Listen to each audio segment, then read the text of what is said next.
Hea meel nüüd tervitada stuudios kolleeg Piret Järvis-Mildrit, kes tulid tagasi lapsehoolduspuhkuselt. On ju rõhk sõnal puhkus, jah? Eetrisse, jah? Sa vist tead ise väga hästi, jah. Ma ütleks praegusel hetkel, et ma pigem tulin korraks välja lapsehoolduspuhkuselt, et natuke puhata ja tööd teha.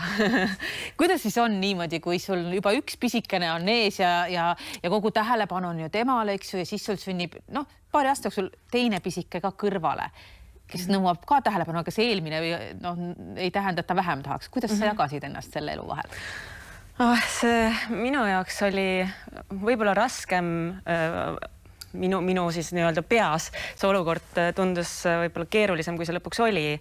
Et ma õudselt põdesin küll seda, et issand, et Milli, minu vanem tütar siis arvab, et kui talle konkurent kõrvale tuleb ühtäkki, aga tegelikult tema oli väga tubli ja mingisugust suurt draamat ei tekkinudki. Et võib-olla esimesed paar nädalat oli mingisugust väikest kurbust tunda, et tema jaoks nii suur elumuutus oli järsku toimunud, aga jah, mina ise seesmiselt põdesin oluliselt rohkem, kui asi väärt oli, jah.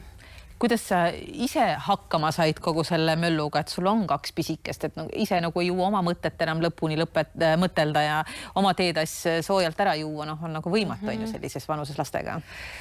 No õnneks minu abikaasa sai olla esimese aasta siis poja, minu teise lapse siis esimese aasta jooksul võrdlemisi palju ka kodus ja aidata, sest et ma arvan jah, üksi kahe pisikesega oleks olnud väga keeruline, aga jah, üheskoos oli kohati isegi täitsa lõbus ja lustakas. Nii et jah, mul vedas väga, et ma ei pidanud päris üksi olema. Kuidas sa neid plaane enda peas sättisid?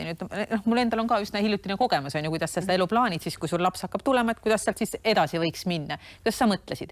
Millal sa tööle lähed? Kui kaua sa lastega kodus oled?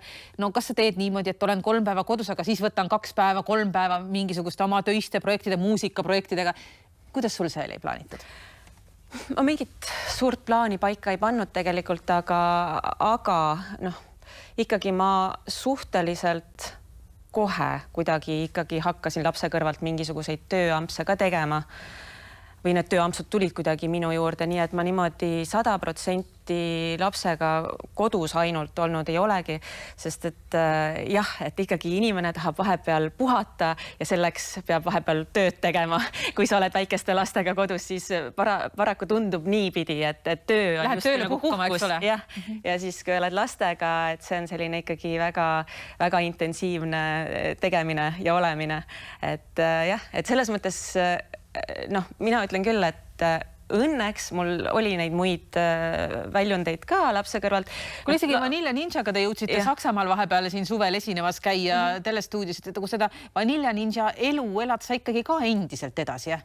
Vaikselt küll, jah. Et see on ka kuidagi imbunud tagasi mu ellu tõepoolest. Natuke nagu ootamatu ka, et sai ju kunagi ammu juba tehtud ja natuke sai juba nagu ära pakitud see mõte, et oli kord selline tore etapp elus ja nüüd ta tuleb nagu uue tulemisena.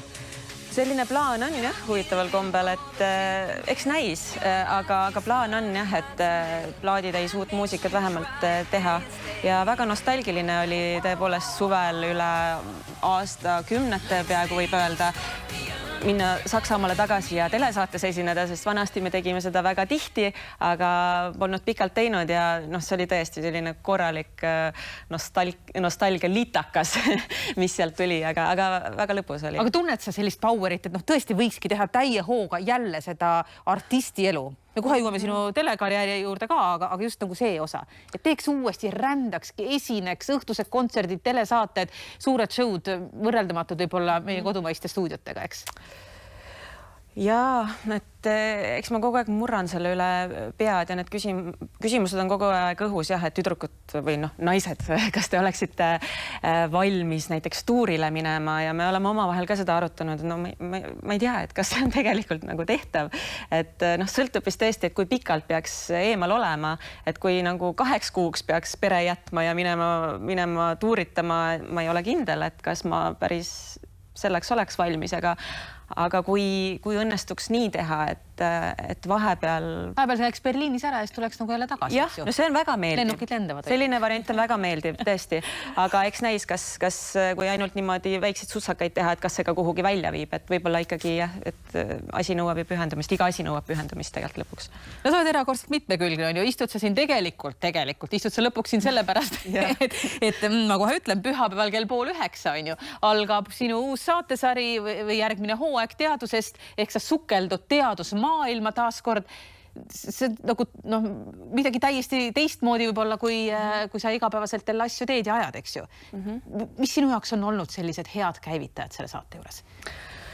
Mis panevad mõtlema teistmoodi, mis innustavad sind tegutsema? No õnneks ma saan öelda, et absoluutselt kõik teemad, kõik inimesed, kellega ma selle saate tõttu olen kohtunud, kõikide teadlastega, siis et kõik nad on olnud väga inspireerivad ja õnneks seda saadet vaadates saavad kõik teised ka sellest osa, et tõesti ma ei oska niimoodi tuua seda. No aga sinu lahkel loal on ju ühe väikse katkendi, me ise palusime, et vali meile midagi, sa ütlesid, me teeme kohe katse, sest et teadus tähendab katseid ja meil on videokatse ja see koosneb siis põhimõtteliselt sellest, et on olemas 3 sinu sellist standi, on ju, kus sa kõneled ja üks neist tegelikult ei ole sina. Just nii, et see siis eksperiment kuulub saate juurde, mis käsitleb valeinfo teemat ja me siis seal võtame luubi alla selle, kuidas tehisintellekti pealetung valeinfo levikut mõjutab ja siis selle raames ongi selline väike katse tehtud, et... No vaatame selle kiiresti korra ära. Järgmiseks vaatamegi lähemalt, mil moel mõjutab valeinfo levikut tehisintellekti võidukäik. Ulmekirjanik Stephen King on öelnud, et aju on lihas, mis suudab liigutada maailma. Pärast unetud tööd oleme me kõik kogenud kehva tuju. Järgmiseks küsimegi, kuidas mõjutab uni vaimset tervist. Mina arvan, et tehisintellekt ei petnud mind ära. Nonii. Mina arvan, et see esimene ei olnud sina. Miks sa nii arvad? Sest et kõlas teisiti, paistis teisiti. Panin ma õigesti või? Vaatame, sest kohe... sul on vastus ka. No vaatame nii, palun vastust, jaa. Üks uus tegur, millest tänases inforuumis ei saa üle ega ümber, on tehisintellekt. Järgmiseks vaatamegi lähemalt, mil moel mõjutab valeinfo levikut tehisintellekti võidukäik. Niimoodi suisa, jah? Just, et mind või siis tähendab Elina Pähklimägist tehti mina siis süvavõltsingu tehnoloogia abil. Ehk et jah, nii oli see siis tehtud, aga näed, väga hästi said aru. Tundus küll, et midagi on nagu valesti, aga kui sa ei oleks öelnud, et siin peab üks olema valesti, ma oleks niimoodi vasaku silmaga natuke vaadanud ja sa oleks ma ära petnud kindlasti. Nõuab nagu süvenemist. Just. Kuule, suurepärane, palju saateid tuleb? Kokku tuleb 10, et esimene on eetris ära käinud, 1. septembril oli siis meil hariduse teemaline saade ja nüüd siis pühapäeval räägime metsast. Suurepärane. Kuule, igal juhul jõudu ja jaksu kõikidest su tegemistest. Aga aitäh täna tulemast Ringvaatesse. Televisiooni hooaeg on käivitunud mitmel rindel, ka Priit Kuusk ehk Venn